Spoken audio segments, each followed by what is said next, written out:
Good evening, everyone. Welcome to tonight's meeting of the Escondido City Council. Please rise for a moment of reflection and remain standing for the flag salute. Please join me in a moment of reflection. We come together tonight to say thank you. Thank you for the privilege, the blessing, the honor it is to serve here in the city of Escondido. We come together tonight as a diverse community, a community of different backgrounds, different beliefs, different presents, and different futures, yet one common goal, that is the betterment of the city. We come together tonight to seek guidance, wisdom, and discernment during deliberations that transpire this evening, and in doing so, we lift up Councilmember Joe Garcia, Councilmember Fitzgerald, Councilmember Christian Garcia, Deputy Mayor Martinez, and Mayor White. May they be granted peace and wisdom as they lead our city into a bright and prosperous future. Amen.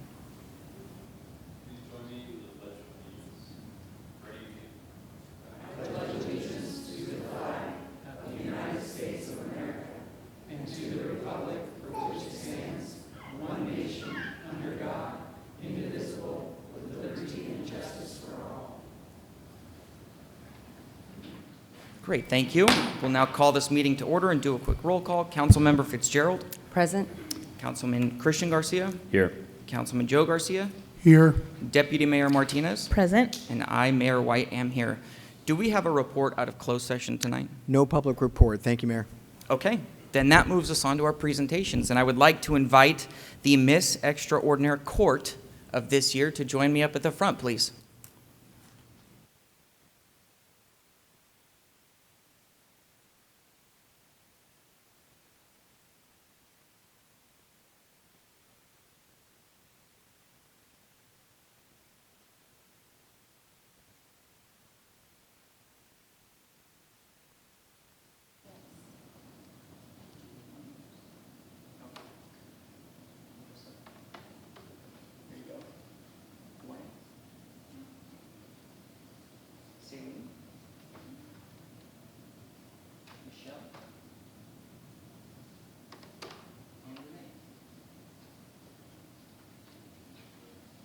So, during my time as mayor, I've been to a handful of beauty pageants. And the one thing that I'm always very impressed with is the amount of work and dedication that goes into this. It is so much more than just pretty hair or a pretty dress. And I wanted to congratulate each one of you on this accomplishment. You should all be proud of yourselves, and thank you for giving me an opportunity to recognize it.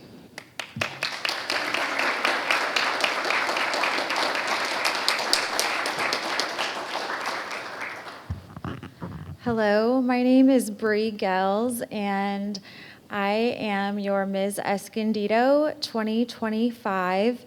It's an honor to be here tonight, so thank you for everyone in attendance. In 25 already? So in 2023, I started Miss Extraordinaire right here in the city of Escondido, and it was after I began working as a speech-language pathology assistant. I started working with individuals with different abilities, and I thought, how cool would it be, being experienced in pageants myself as in the years past, thought how awesome would it be to be able to give these wonderful individuals that peer the same opportunity. As Dane mentioned, it's a lot more than just pretty hair and makeup and pretty clothes. It's something that takes confidence. It's something, and some of us, believe it or not, maybe we don't have like the confidence that it would take to get up in front of an audience of 200, 300, 400 people and dance or sing or get up there in a pretty dress. And so I'm really proud of these individuals who stand here before us tonight. Many of them have gotten up on stage now 2, 3, 4 times, and have displayed their talents, have displayed their abilities. Some get up and dance. Some do comedy routines in our talent portion of our event. You can only imagine the jokes that we hear. It's absolutely great. So I'm just privileged and I'm honored. I'm humbled. Every year, Dane is just so gracious to our organization, which is a nonprofit. Little sales pitch here, but you can go online to www.missextraordinaire.com and you can donate. It does take about $6,000 every year, believe it or not, between our venue, Between providing lunch for our families and contestants, we bring in hair and makeup teams. Every contestant, no matter whether they win or not, leaves with a sash and a crown. Every contestant here this past year was donated from a local boutique here in Escondido an evening gown to participate in. So that was something that was really incredible. So it takes a whole village to put on an event like this. It's not just let's wake up one day and go, hop on stage. It takes months of preparation and dedication, and each one of these girls here has done that and has displayed such resilience. And I'm just, again, I mentioned that I've been in beauty pageants, but I can't imagine being in your shoes and the work that it takes and the drive that it takes to prepare for an event like Miss Extraordinaire. So it's with great honor that I stand here tonight with you girls, you ladies, and I just want to tell you how proud we all are of you. So can we give them a round of applause?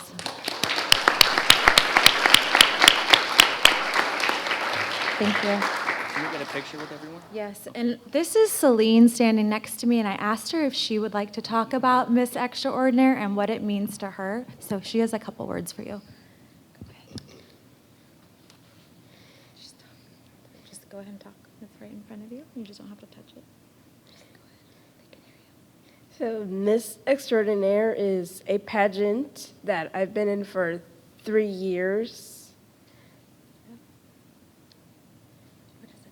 And to me, it means basically like, even though you don't win, or even though like you try your very best to, as he said, like on stage, like, and you don't win, it doesn't mean the person who won is perfect.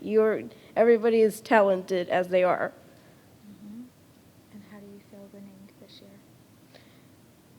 Well, this year pretty much felt, how do you say it, like I just won like things, and like, okay, like it's been 3 years and you finally won? I finally won.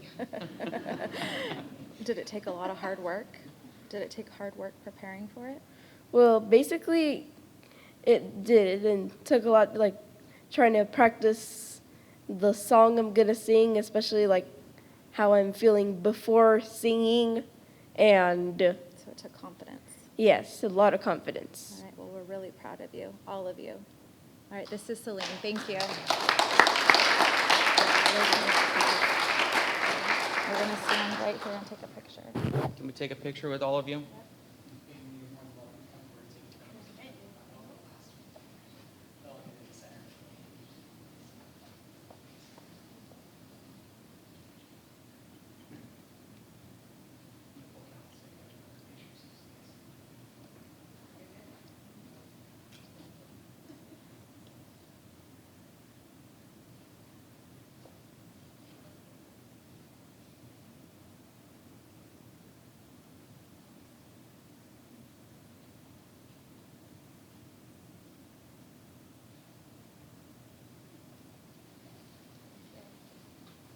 Do you want to go more towards the middle? We're all going to take a picture with you. Is that okay? Yes, absolutely. So we'll put them Come more on in the in. middle? Or however you like.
All right, we'll move on to public comments.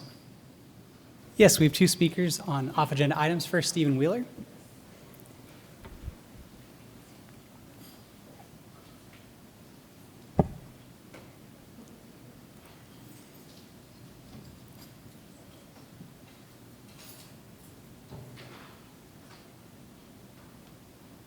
So that is one hard act to follow.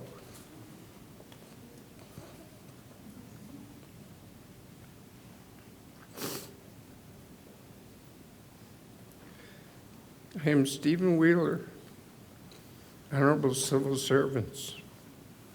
I speak to you today asking for a second time that this body provide our residents some level of impact assessment from a recent letter to our county federal representatives regarding comprehensive immigration reform. It can be as simple as, we sent out 5 letters, received XX number of responses. Those responses were from XX individuals or their offices. Non-respondents included XXX. The responses received stated XXX. I feel we are owed this in response to this body's committed pursuit of the reduction of fear in our community. It's about our city's transparency, for which I have expressed in numerous meeting oral communications, may be reasonably seen in question. Additionally, I ask this council consider going beyond our initial letter and actively pursue measures similar to our Escondido and Vista neighbors. I propose we institute a community training on our residents' Know Your Rights. I propose we actively establish, communicate, educate, and support a real-time Escondido ICE activation application. Our community continues to live in fear. What are you prepared to do about it beyond a letter? When is the fear going away? I can't leave without offering what it looked like from here segments, with a request to all council voting members. Please review the video of the 17 September council discussion regarding agenda item 9, proposition 50. Then ask yourself, who came prepared to this voting agenda item having previously read the proposition text? After discussion, who really understood what they were voting on? Do you feel pride or the embarrassment I perceived for my city leadership? It was pretty bad, man. Most of y'all seemed clueless. You didn't even know what you were voting on. Sadly, that didn't stop you. I ask when this body initiates a small lift discussion regarding city cannabis retail sales to reduce our deficit, you do your homework prior. I am more than happy to offer what I think I know. Councilmember Joe Garcia, sir, last week I sent you a message regarding this issue. I hope you're able to make the time to respond. Mr. Wheeler, your time has expired. Thank you. With respect, thank you. Our next speaker is Ken.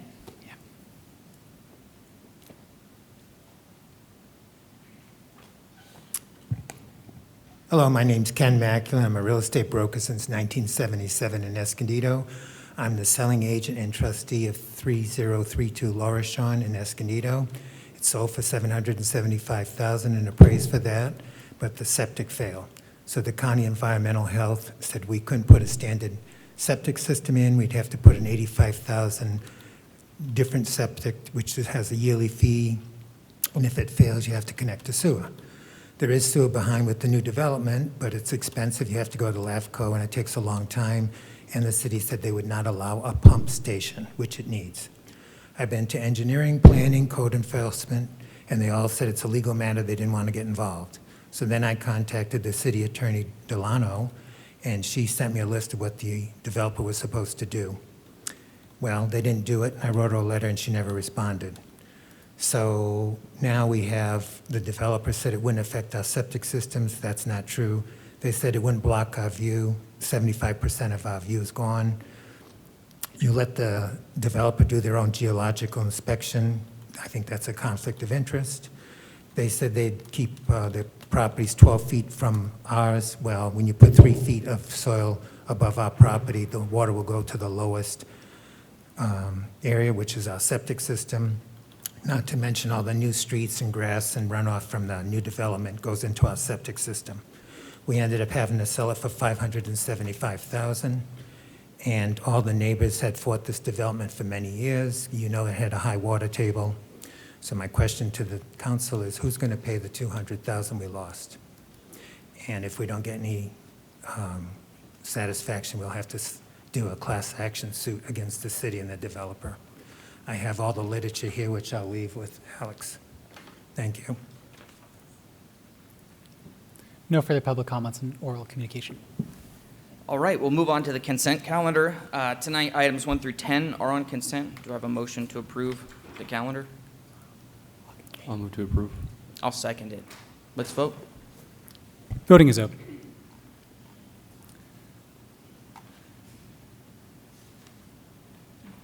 Motion approved, 5-0. All right, that takes us to item 11, which is a public hearing. I'll open the public hearing and turn the time over to staff. This is for the 2022 General Plan Amendment. Good evening, Mayor, Deputy Mayor, and City Council members. My name is Chris McKinney. I'm Deputy City Manager.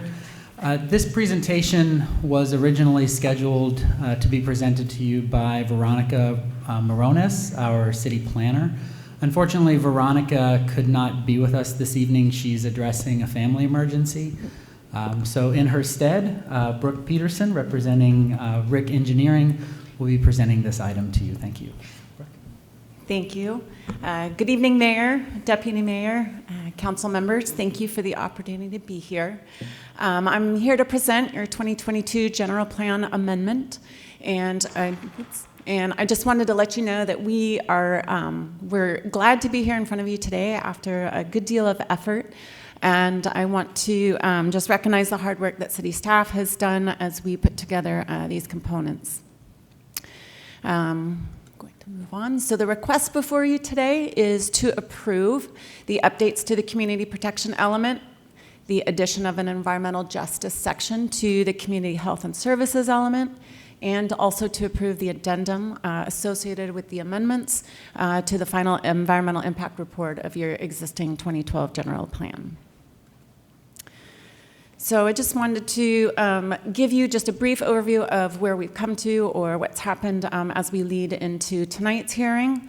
We had a workshop with your Planning Commission back in May, and then we were in front of them for action for a recommendation July 22nd. The vote there was 6-0 to recommend approval to you, so that brings us to this evening. I want to just note and share with you what comments we received from Planning Commission. They had questions regarding the degree or implications of some of the environmental justice policies that have been added and how that would affect either the city's budget or homeowners or future developers. There was questions on the fire hazard severity zones and how those would impact homeowners and stakeholders. And then when will this amendment impact the city budget? So just some background. We have been at this effort for some time. It kicked off late 2021, and it was triggered by a number of components, a number of state legislative updates that have governing the content and the construct and the timing of amendments to different elements of the general plan. So pursuant to Government Code, Section 65302, local jurisdictions are required to update now their safety elements upon the next revision of the housing element. The city commenced its housing element update in 2020, and so that initiated or triggered the need to update the community protection element.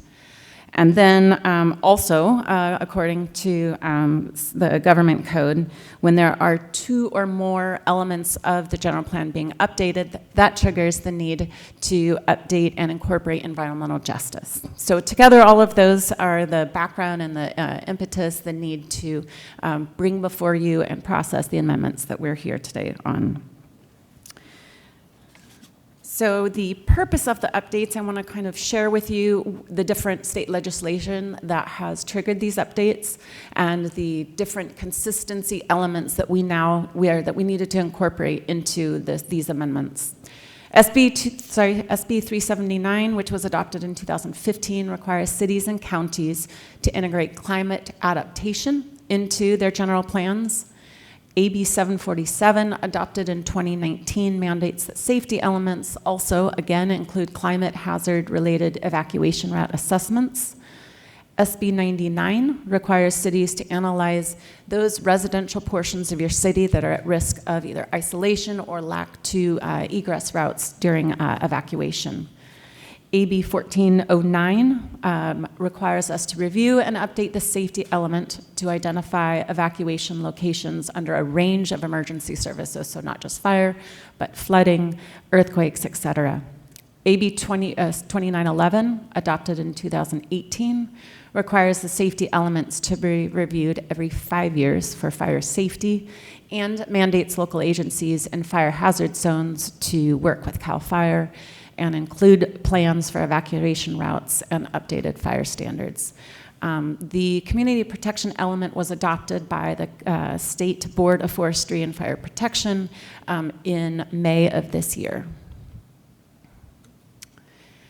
So those were the bills affecting the updates to the community protection element. Related to the community health and services element update, SB 1000 requires local agencies to adopt an environmental justice element or environmental justice policies, goals and policies, into their general plans. Again, as I mentioned a moment ago, it's triggered when local governments adopt or revise 2 or more of the general plan elements concurrently.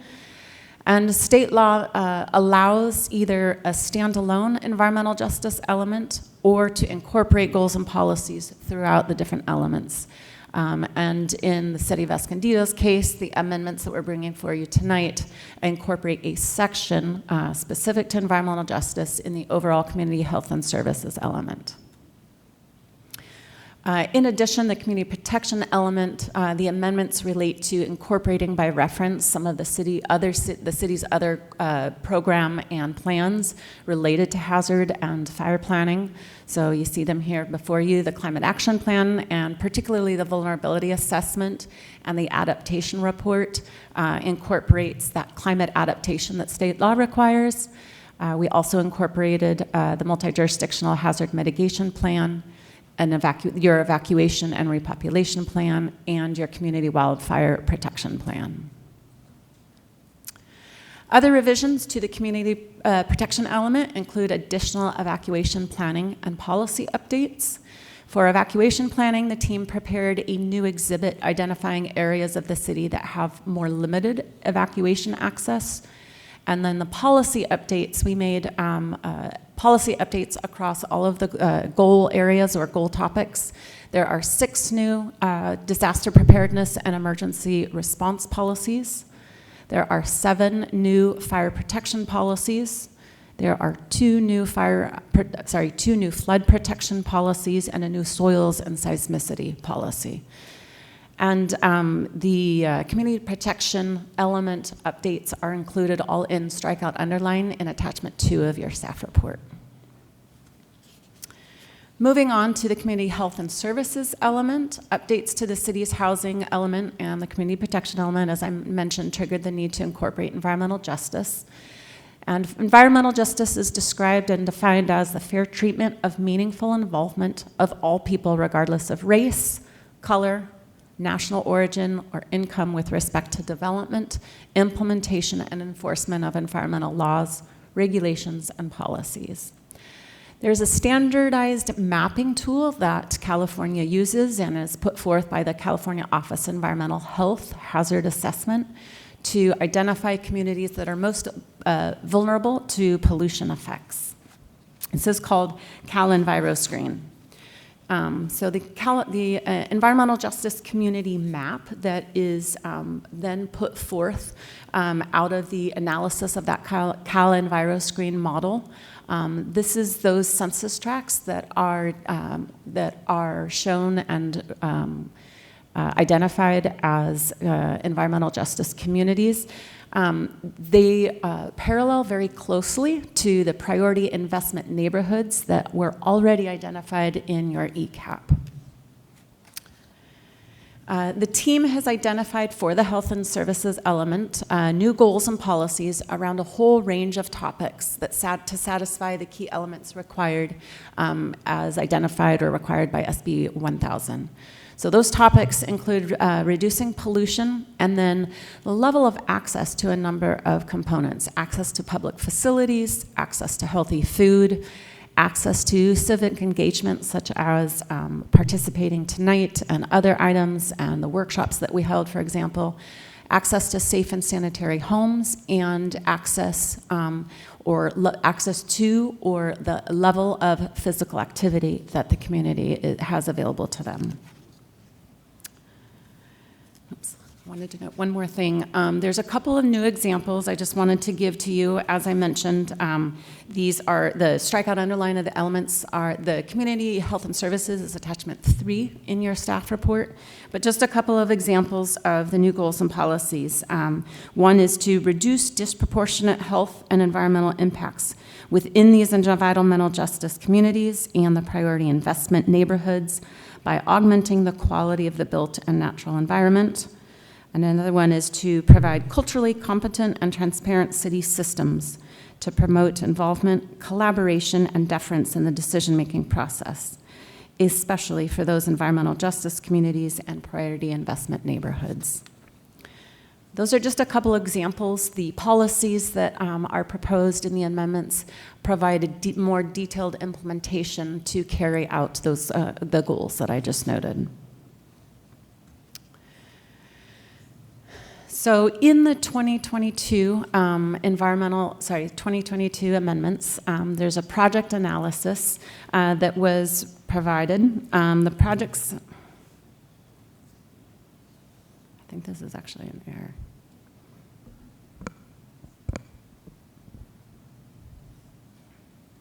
Sorry. I just want to note, related to analyzing the elements against the general plan conformance. So the elements are all required to be consistent with one another, and so we needed to analyze these amendments and how they relate to the consistent, or how they're consistent with the rest of the existing general plan. So state law requires there to be no net loss of housing. So the program or the project is identified and analyzed for any effect of the suitable sites inventory related to your housing element RENA. The project or the amendments also does not alter the general plan's policy framework. Rather, it supports the vision. It really actually advances the vision for Escondido's community and also advances the key legislative changes that the state requires. The project is consistent with business as usual forecast of the greenhouse gas emissions in future years. It's in your ECAP. Just looking at the fiscal analysis, approval of the general plan amendment to the community protection and community health and services element would have no immediate fiscal impact on the city budget. So as I noted earlier, the request before you tonight is to approve an addendum. We did do an environmental analysis related to CEQA compliance. We prepared an addendum to their 2012 general plan, EIR, and the CEQA recommendation in front of you. The project relies on the previously adopted addendum. The only minor revisions to that EIR that were needed for the project were minor consistency and minor analyses. There was no significant impacts requiring a supplemental or a larger subsequent EIR. So we prepared the fourth amendment, therefore, to the final EIR of the general plan pursuant to CEQA guidelines section 15164. Found it consistent with CEQA and its implementing regulations and the city's environmental review guidelines. Associated with the amendments, these amendments went through an extensive community outreach starting back in late 2021 and continuing through August 22. That was really sort of phase one of the effort. As you can see here, there were over 10 virtual and in-person meetings held, a web page. There was extensive kind of pop-up and smaller stakeholder community group meetings involved. All had Spanish translation for all the materials provided. There was an original engagement plan that was presented to Commission for input, feedback, and then public input received and were then incorporated into the next round of element revisions. We then proceeded with kind of phase 2 of the effort, starting later last year. We held a couple of additional workshops. We had a community workshop and then a stakeholder workshop between March and April of this year, with over 20 attendees across both workshops. Again, all of the materials, whether that be the presentation as well as the boards, were provided both in Spanish and English. And it gave a really good opportunity for community members to interact and comment and see and ask questions on the new goals and policies. Just a little bit of takeaways that we heard from the community through those workshops. There was widespread support for the goals and policies, a lot of desire to see continued community outreach and education, and there was a particular focus on increasing shade and native landscaping. There was a lot of support for the community protection policies focused on proactive prevention-based planning to address fire, disaster, and other climate-related risks. And then certainly in the community health and services element, a lot of emphasis on equity and transparency and decision-making, a lot of support on the environmental justice policies and improving public facilities and reducing environmental hazards. So with that, I just want to go back to our requested action. I would request adoption of City Council Resolution number 2025-112 to adopt the addendum to the 2012 General Plan Final Impact Report in accordance with CEQA guidelines, Section 15164, and in accordance generally with the California Environmental Quality Act, the regulations promulgated therefore, and the city's environmental review guidelines. I'd also request approve the updates to the community protection element, the addition of the environmental justice chapter to the community health and services element, and staff recommends approval. Thank you. Do we have any public comments? None. Okay. I'll close the hearing and open it up for discussion amongst the council. Yes, thank you. I want to say I really appreciated just how thorough this was, the study was, the public outreach, and also I appreciated the map that you showed as far as where the highest needs were. And it's no surprise, and I am glad that the areas highlighted are going to be getting a lot of attention that they do need. And a lot of these areas, you know, it is highly populated, very dense neighborhoods. It was, I would call, one of the oldest planned communities in Escondido, and so, you know, that didn't change. What I really appreciated in the report also was the health and safety factor, and what you took into consideration was the amount of liquor stores, vape stores within that, you know, that highly concentrated community. You just had a higher amount there, and that was a concern, and just a plan to do something about that. Because from what I read and also in the discussions and what I heard, you know, you're thinking of the children, what they're going to be seeing as far as marketing to them when we're trying to keep a healthy community, healthy kids, and they're bombarded with advertisements for vaping and drinking in their community. So I really appreciate that the focus is really in this community, and that we want that community to also reflect what we're doing with the rest of the community. Even though it's oldest, it's an older community, for us to give it that attention and invest in that, I really appreciate it. So I just really had a comment. Thanks. Wanted to comment on that. Thank you.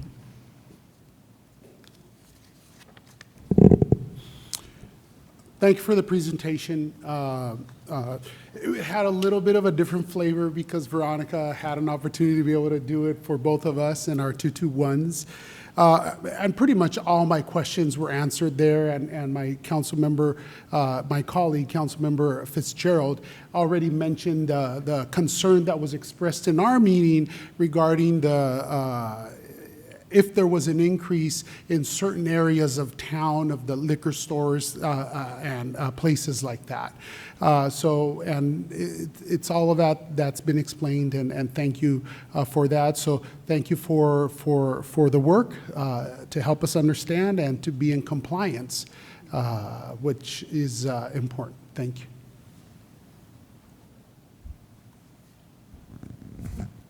Thank you. That's it for me. Thank you for the presentation. My question is regarding the recommended language changes. I don't know if you have that on your slide, but it's in my staff report. There are 5. So this came from at the direction of the Planning Commission, some recommended modifications to language. So it's in our staff report, but I don't know if you have that in the slide. If you do, it would be great to. I don't think we have it in the Okay, slide no worries. presentation. Okay, I'll give it, so I'll just read what, it's very short, so I can definitely read it. So a couple things, so, Veronica Morones, hope everything's okay with her family. She did give a really thorough also presentation ahead, so we appreciate, the deep dive before this meeting. And so 5 recommended language changes from the Planning Commission, which it was, I believe it was a 6-0, so unanimous, is to change in page E20, change the word equitable to fair. In E41, to modify draft policy 1.11 to align with MERV requirements, which made sense to me. E43, page E43 was change the word require in reference to draft policy 1.2.12 to consider. And then page E44, add to draft policy 1.33 the phrase when funding available. And then lastly, page E-46, change the word establish in the draft policy referencing 1.56 to consider establishing. When I originally received that deep dive from her, that was of concern to me because it seemed like we were weakening the language. And so I had asked her about that, and she said that she explained to me, and I just want to confirm for the public, because I have had some constituents reach out to me concerning that language change, and they're concerned about that. How that impacts the work, and if this does in any way weakens our goals. Veronica said that it did not. And that's why staff is recommending approval. But I just wanted that confirmation publicly because looking at this, it does look like it's weakening the language. But from what I understand, it doesn't impact the work that we need to do. Can you please address that? Do you want me to? Sure. Yeah. Okay. Yes, that is true. It does change the language, but it doesn't change the content or the construct of those goals and policies. So it will very much, the work that we would otherwise do will absolutely continue, and that the goals and policies support that work. Perfect. And that's what I wanted to make sure, because I wanted to uplift that that's a concern and just reassure our concerned residents about that. The work will continue. It doesn't weaken the policies, and it doesn't weaken our climate action plan, because that's important to me. And then additionally, one example about that I remember Veronica mentioning in the presentation regarding equitable and fair, regarding that one, because I feel equitable is a stronger word than fair, how I hear that, and it was to line that up with, I think, state language. So that it was referencing another document and just kind of making it sharing the same language, right? So that made sense to me, but it doesn't, reading it doesn't like read very well, but once she explained and walked me through that during my deep dive, I felt more comfortable with this, but I wanted to also share that with the public in case the public had concerns. So thank you for confirming that, and I will go ahead and support staff recommendation tonight. And Councilmember, one thing I wanted to clarify for the entire council is that the Planning Commission recommendations have been incorporated into the staff recommendation. So if you move to adopt the staff recommendation, you will be incorporating the changes that Councilmember Martinez just described. Was that a motion? Sure, I'll move to approve staff recommendation. All right, I'll give it a second and just say thank you. I have no questions, so we can vote. Voting is open. Thank you. Motion approved, 5-0. All right, next public hearing is for battery energy storage systems within the city of Escondido. And I'll open this one and turn it over to Mr. McKinney. Oh, okay. And where is it? I'll put it up. There it is. I see it. Thank you.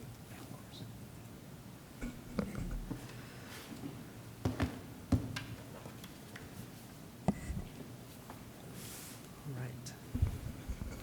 Once again, good evening, Mayor, Deputy Mayor, City Council members. My name is Chris McKinney. I'm Deputy City Manager. Again, this was a presentation originally scheduled to be delivered by Veronica Morones, our city planner. As I said earlier, she's unable to be with us this evening. So in her stead, you get me and, well, Lavana was always intended to be here, but Lavana Koretke, our Deputy Fire Marshal. And as the mayor pointed out, I'll be presenting to you an update on battery energy storage systems. So I'll be briefly reviewing background, just defining what battery energy storage systems are, remind you of some previous council action and direction that you have given to staff. I'll be presenting you with some options for actions you could take tonight, and then mentioning some next steps that could be taken regarding battery energy storage systems. So battery energy storage systems, or BESSes, are simply systems that collect energy from the power grid, store it in batteries, and then discharges it to the grid at a later time, typically during a period of high demand, say when the energy demand on the system exceeds the momentary capacity for production, delivering energy to the system. I want to be clear that this presentation, all the resolutions and ordinances that are referenced are referring to commercial utility scale facilities whose primary use provides electricity to third parties. So I'm not talking about single family residential battery systems on solar systems on folks' rooftops. We're not talking about those sorts of systems. Beginning in August of last year, the council has taken a number of actions regarding BESSes. On August 28th of 2024, the City Council adopted Resolution 2024-113. And the general finding of that resolution was that BESSes do not accomplish the fundamental development and health and safety goals of the city, and that the City Council desired development standards for any proposed future BESSes within the city. And so following on about 6 weeks later, on October 9th of 2024, the City Council adopted interim urgency ordinance number 2024-12R. And that ordinance stipulated that from the date of the adoption in October, that no permit, building permit, business license, or any other entitlement should be approved within the city of Escondido for the establishment of a BESS. Then on November 20th, the City Council adopted Ordinance 2024-14R. That extended the term of the urgency ordinance that you had approved in October for another 10 months and 15 days, which that means it expires on October 5th, 2025. That's this coming Sunday. So without further action by the City Council to extend that ordinance, it will expire on Sunday. And then on May 7th of this year, after an update presented to the City Council by staff concerning BESSes, the City Council provided some direction regarding a desire for regulation of BESSes in the city of Escondido. And to summarize that, I apologize, there are a lot of words on this slide, which I'll just try to summarize. I won't read them to you word for word. The first bit of direction given by the council to staff was to determine if there was a cap on the number of BESSes established by the County of San Diego.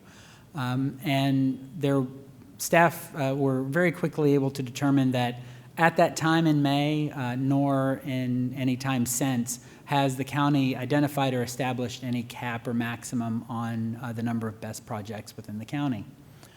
You also requested that the county incorporate into the forthcoming California Fire Code update that staff incorporate the San Diego County draft guidelines regarding BESs, and these were outlined in the staff recommendation presented to you in May.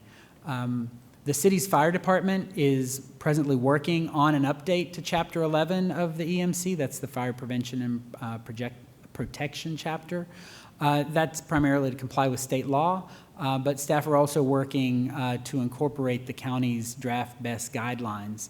At this time, there's no issue seen with incorporating those, and city staff anticipate to bring back that ordinance update to you by the end of the year. I believe on December 3rd is when it's tentatively slated to come back to you. So in about 2 months, you'll be considering that chapter, and the county BEST draft guidelines will be included. One thing I should point out, I keep referring to them as county draft guidelines. It's anticipated that the County Board of Supervisors will be adopting those guidelines themselves around the same time that you're considering a Chapter 11 update. So at that time, if the county acts as they have planned, these draft guidelines will be adopted guidelines also in the County of San Diego. And then finally, City Council directed staff to work toward establishing minimum workforce safety standards, which are detailed there. Staff, at Council's direction, first looked at what other agencies had put in place for workforce safety standards. Thus far, staff have not found that any other agencies have adopted workforce safety standards. We continue to work on developing those, but we'll be coming back to the City Council after the beginning of the new year with an update on those workforce safety standards, because the focus at this point has been on getting the county's BEST guidelines into the California Fire Code update in December. So the recommended action, or an action that you could choose to take this evening, is to adopt an ordinance number 2025-06 that would extend the urgency ordinance 2024-12R for up to 12 months. That's the ordinance that I described would be expiring on Sunday. You can choose any time period to extend. You could choose no extension at all. I must say that the maximum that you can extend is 12 months, and that will be your last opportunity to extend this ordinance as an urgency ordinance. And that adoption of that ordinance, any extension of the urgency ordinance, will require a supermajority, a 4/5 vote of the City Council. And then moving forward to next steps, I've already alluded to these. The California Fire Code update, staff will be coming back to you. Right now it's planned for early December of 2025 to include San Diego County's best practice guidelines into our municipal code. And then next calendar year, to return with a report out on workforce standards. And with that, I and Lavana are available for any questions. Perfect, thank you. Do we have any public comments? None. Okay. My personal preference would be to continue to extend the ordinance. Mayor, I think your microphone. Sorry about that.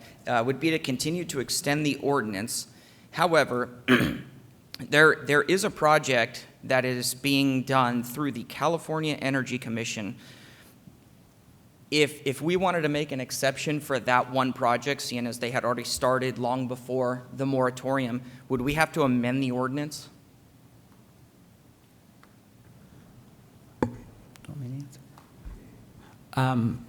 I believe you would, because the language of the ordinance stipulates that the permit needed to be issued before October 9, 2024, and no permit had been issued by that date. So to make an exception for that project, you'd need to amend that. Okay.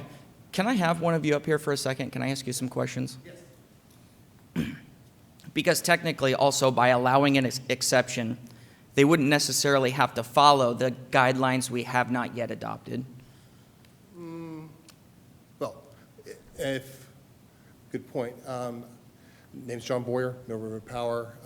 What's the name of the project? It is the Enterprise BEST which is located at the Enterprise Peaking Plant, emergency peaking plant, which is here in Escondido. Just a bit of background on the project. About 20 years ago, during the energy crisis, the California Energy Commission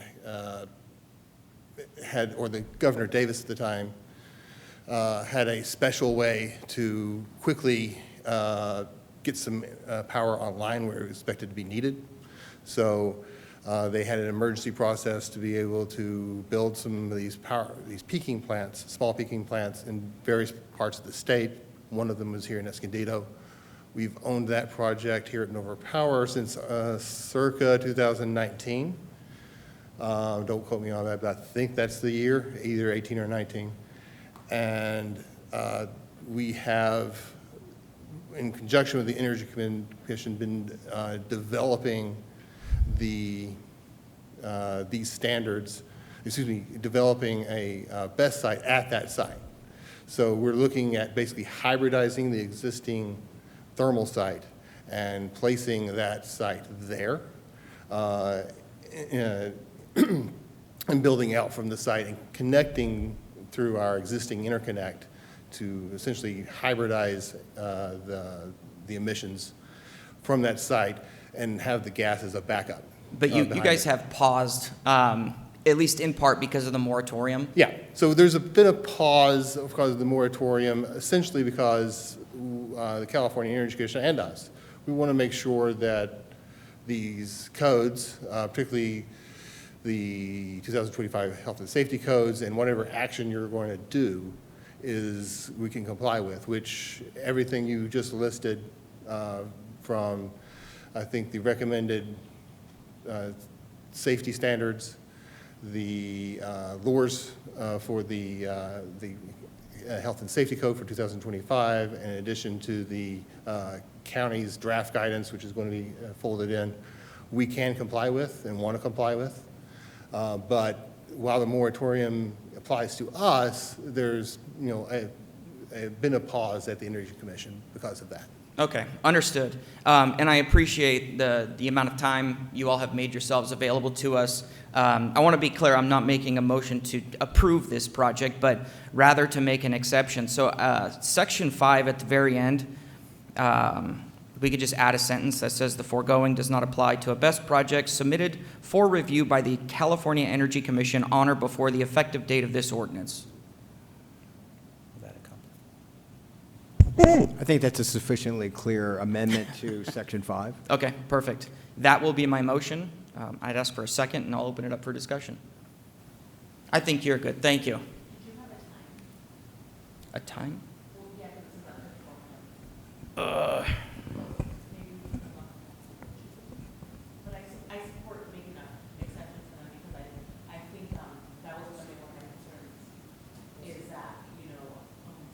Sorry about that, I didn't have my microphone on.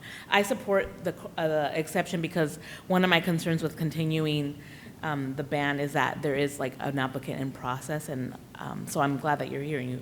We didn't talk beforehand, but I support that amendment. So the question is for me where I haven't on the time. Can we go back to the slide that shows what staff has done so far? Okay, because it was a little over 4 months ago that we provided direction, and we were all on the same page about that. So there is no minimum workplace standards at the time, but it seemed like I definitely support that. I'm glad that you have a timeline now of when that would be provided. Is that by January 1st?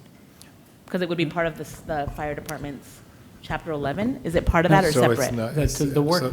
So I just want to intercept. I'm a little concerned about workforce standards when I've just heard they're non-existing. So while staff has made a promise, the city manager's just learning of this. So he is going to express some concern that there's nothing out there for us to model on. Did I hear that correctly? That's what I'm just reading Yes, what's on the you heard that correctly, and I want to clarify. I was not meaning to imply that we would come back on January 1st with workforce standards.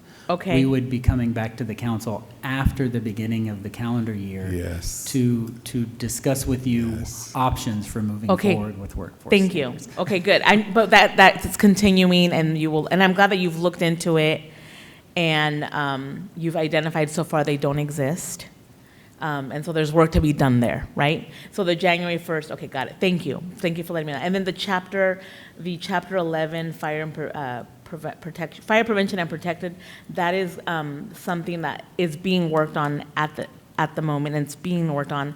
And that aligns with the county, right? With the county's draft ordinance?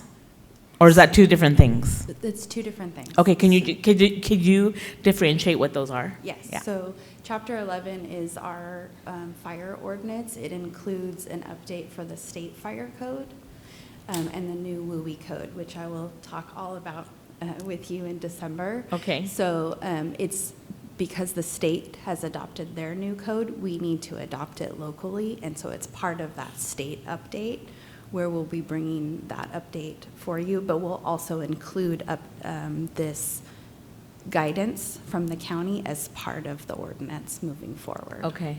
And then Chris, you mentioned that the county will be coming back to officially adopt their ordinance because it's in draft form. So they're going to have another conversation around BES at the county sometime before the end of the year. Is that what I heard? Yes, that's correct. And just as you will need to adopt the California Fire Code, the county will be taking a similar action and potentially incorporating their draft best guidelines into their fire code. Do we know if they are exploring a map of where it's appropriate for them to place them and a cap?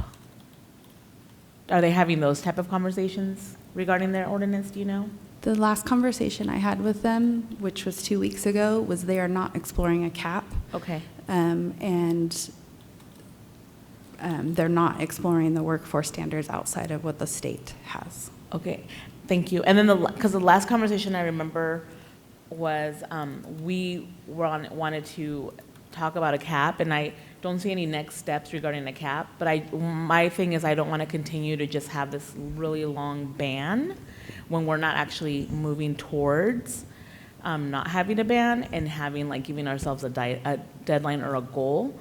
So if the county's not going to address the cap issue, then I think we need to address it so that we can finally kind of move forward and not have the ban, because we're the only city that has a ban.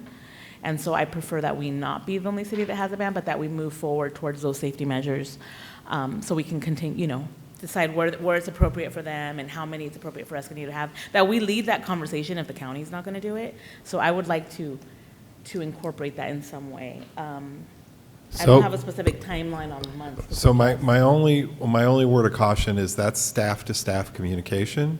I never know what another elected body is going to assign or amend that work. So really understanding we're in staff-to-staff communication, because what we're not counting, they have not had their hearings, so we're in alignment right now in a staff-to-staff communication.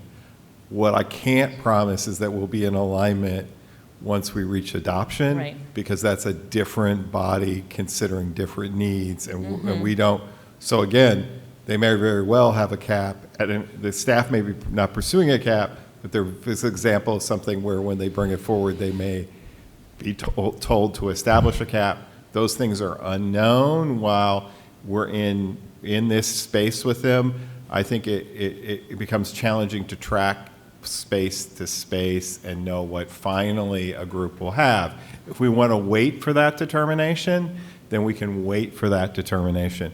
But I get a little concerned when they have not actually adopted it and we're trying to hold that. So I think what you can look at it is from a perspective of, I think we're bundling this together in our Chapter 11 revision. That's what we typically do at year end. So all these things are clear for a January implementation phase. That's typically how these work. So it's sort of an omnibus approach to all the changes that are happening. I think that's a smart decision so that we're all on the same page. What I get concerned about is in this place where it's the county working on something. We don't know what their final decision is going to be. So if you're seeking alignment, I would advise you to wait for them to finish their process. If you're not seeking alignment and you want to go your own way, then that would be a different conversation. I just want to say, I want to make sure it's clear that this is a staff-to-staff communication. It is not a final adoption communication. Am I correct, Lavana? Yeah. Yes, you're correct. So, yeah, I think 12 months is a long time, so I would hope that it's not as long, and I do want to see what the county comes up with, but I also favor us starting to think about the cap situation, because I don't necessarily know if that's going to be something the county leads, and I don't necessarily think that's something that we should wait on, but those are just my comments for now. Thanks.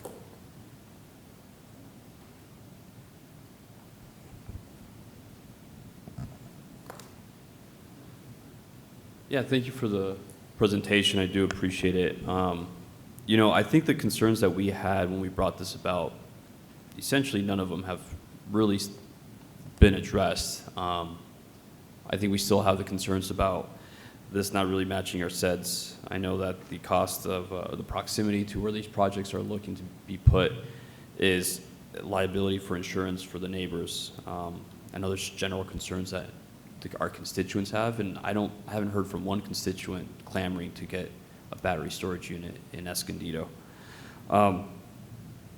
So in terms of what I'm hearing from my colleagues, I think if we were to move forward, I think we should extend it 12. I hear you, Deputy Mayor, I really do, regarding the not wanting to extend it further, but my concern is what the city manager mentioned, which is if we adopt something prematurely and then we have to match it with the county or other staff, I think that might be an issue for us. So that's my concern. I think it makes sense to extend it as much as we can, only because, like I said, I don't want to have to rewrite something or try to reconcile or figure out something that we're going to have to do anyway. Because even though if we extend it for 12 months, we could bring it back before then, could we not? We could. So if the county comes, let's say, the beginning of January, we could bring it up and then address it without having to wait that 12 months. But I think we could, again, there's no point of us trying to reconcile something or match something later on when we could just wait for that to happen and then that be a trigger for us to bring the conversation back. So that's my insight, that's my input. Thank you for your time. I too am in favor for extending it, and I also agree the concerns that you brought up at the last meeting, they have not been addressed. In addition to that, I know the county is still going through a lot. I'm on the San Diego Air Pollution Control District Board, and this is a topic.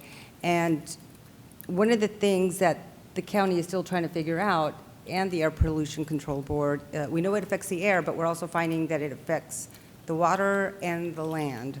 So there's a lot of work that still needs to be done on that end, so I don't think we need to be in a hurry or have a set timeline until the county comes up with something and see if that's something we want to adopt or make any changes to. Thank you.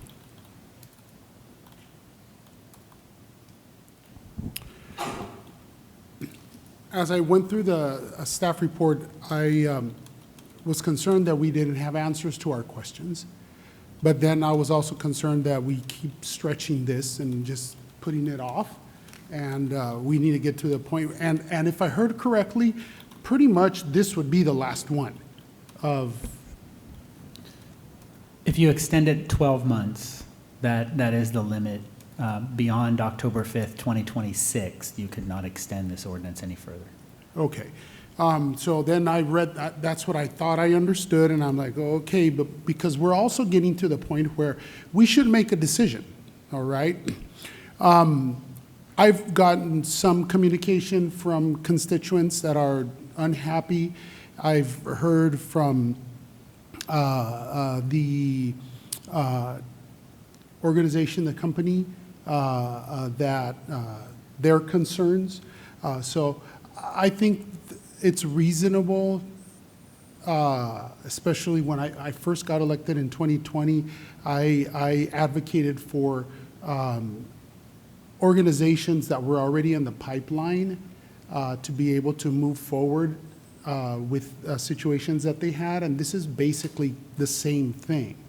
So I'm okay with extending it and having the amendment, I think that's the way it was offered, the amendment to allow the organization to be able to move forward. And as I understand, based on our conversations, that you actually want to kind of also make sure that you're in compliance with the county and the state, so you don't have to come back at a later time and make changes that you need to make.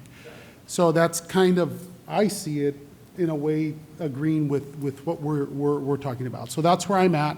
I'm okay with extending it and having that provision in there to make that allowance. And just for the community to know, as far as, you know, we're not just extending it just for the sake of extending this project. Our city's prioritizing healthy living, improving the quality of life of the people here. And so thinking about the air quality, you know, we don't have all the answers as far as how it travels, you know, and then also the water. We just had to address some things regarding a funny taste in our water. So the issues that it might pose is something that we really have to do due diligence, yes, to making sure that that's not an issue, because we would be the ones to have to mitigate that. And then also the land. We are a city of agriculture. So again, those are things that we really do need to look into deeper in order to make the best informed decision for the community, because your health and safety is our top priority. So I just wanted to add that on. Thank you. All right, thank you, everyone. So just to clarify, the motion is to continue the moratorium and add a sentence to Section 5, which says, "The foregoing does not apply to a BEST project submitted for review by the California Energy Commission on or before the effective date of this ordinance." Does anybody have any questions or anything before we vote? The city manager does. I just want to get a point of clarification. Is the goal to adopt what is existing with the county, or are we tracking to be in alignment with the county? I'm asking that because, again, those two things may be separate things, but a conversation just came up, and I want to make sure I understand, so staff understands. We're in conversation, staff to staff. We're working on the same document. Their requirements may change at adoption. So I'm trying to understand, are we waiting for that, or are we going ahead with our own process so I can give staff the right direction? So currently, we're working staff to staff with the county. Yeah. We can just continue that process. So our goal is not to achieve alignment. We're not waiting for that. So that's what I'm trying to make sure I understand. Because their timing and our timing are two separate calendars. I think I have a helpful thing here. So because we don't know what's going to happen with the county, and there's a new supervisor there, and right? Yep. I think the fair thing is they put in their application. What year was it that you submitted your first application? Yeah, you. Application was submitted actually last year. So last year. Amended this year.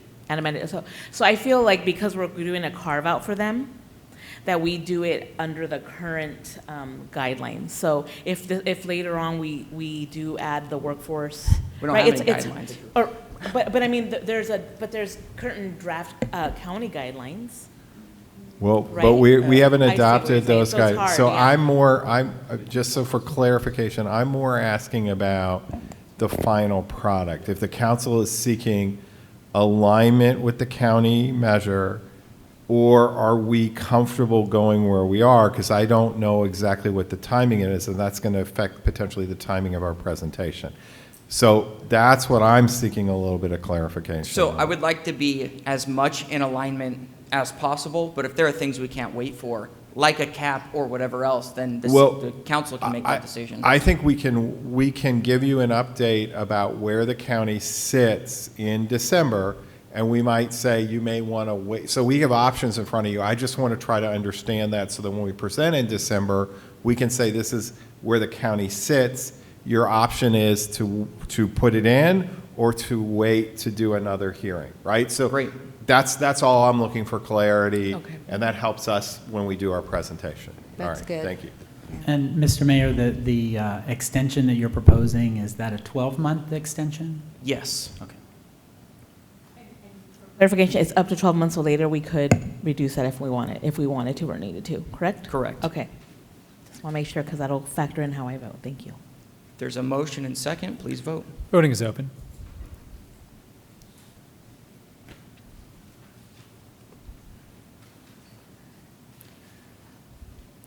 Motion approved, 4-1. Councilmember Garcia, no. All right. Thank you, everyone. Does anybody have anything they want to add to a future agenda? If not, we'll go on to council member subcommittee reports. What?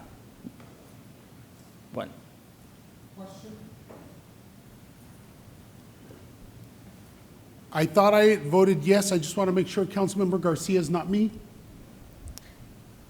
It's showing as you. As me, voting no? Yeah, Councilmember Joe Garcia. That's what's showing up on. Oh, that? We can read. Yes, because I am in favor. Of course. Sorry, it was my mistake. No problem. It was actually not that Councilmember Garcia. It was, Reflect as Christian then. Sorry, I'll update our system. We're okay? We're okay? All right. Councilmember Fitzgerald? Oh, thank you.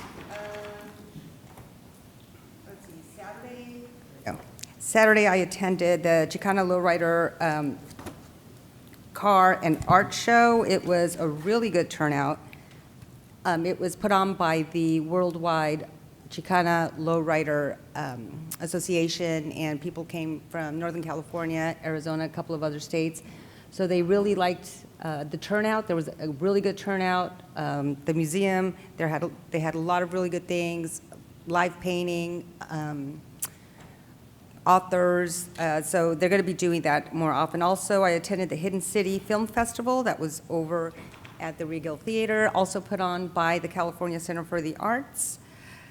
Let's see. Today, I attended the California Tribal Business Alliance meeting, and the topic I was interested in was human trafficking. And so it looks like the MMIP organization, which is the Missing and Murdered Indigenous Persons Organization, wants to partner with local cities that are also interested in fighting human trafficking. And so we started a conversation, and I'm looking forward to a good partnership with them. Also there, Lieutenant Governor Kounalakis was there, and she spoke on housing development and how they just formed a housing committee because they want to be able to provide affordable housing for purchase programs. So they're looking more than just low-income renting. They want to be able to provide homes for people to own to create generational wealth, and streamlining that process and finding creative ways to help people buy their first home. So I think I'm really looking forward to how that, what they find out or what they implement. Tomorrow I have a meeting with the Solid Waste Association, and on Friday I have the San Diego Air Pollution Control District meeting, and that's it for me. Thank you. I had a NCTD board meeting on the 18th of this month, and that was regular business. We are discussing closing down a couple of routes, and we'll be having a hearing next month regarding another route. There was some good, healthy discussion regarding that. Are any of those routes in Escondido? No. Okay. Then I also I attended the Senator Brian Jones's pastor's breakfast Thursday the 25th. Very informative, wonderful time for some networking among different pastors there. That was very nice. The Latino Film Festival started Friday the 26th, the 27th, and on the 28th Sunday, I had the honor to be able to present one of our local film producers, the best of the local films. It was absolutely well attended. It was very, very positive. And I must say that there were people there from New York, here for a number of days. There were international short films that were presented. It was very, very well accepted. And that is, one more thing.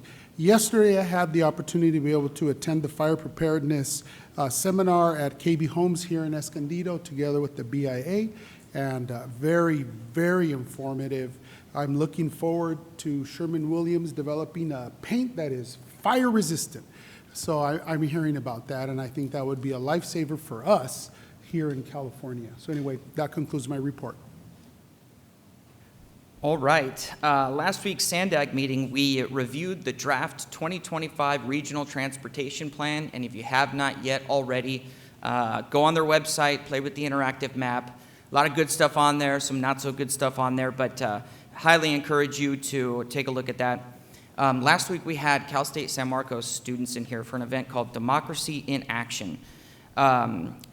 Bunch of college students in here. Our city clerk ran them through a couple of mock city council meetings, and then they got to meet with myself and a bunch of staff afterwards. It was a great, productive event.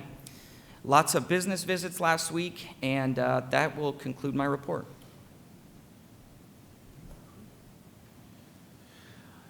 Last week I was able to meet with a couple of nonprofits that are looking to do some work here in Escondido regarding social services. I hope that we can move forward with it.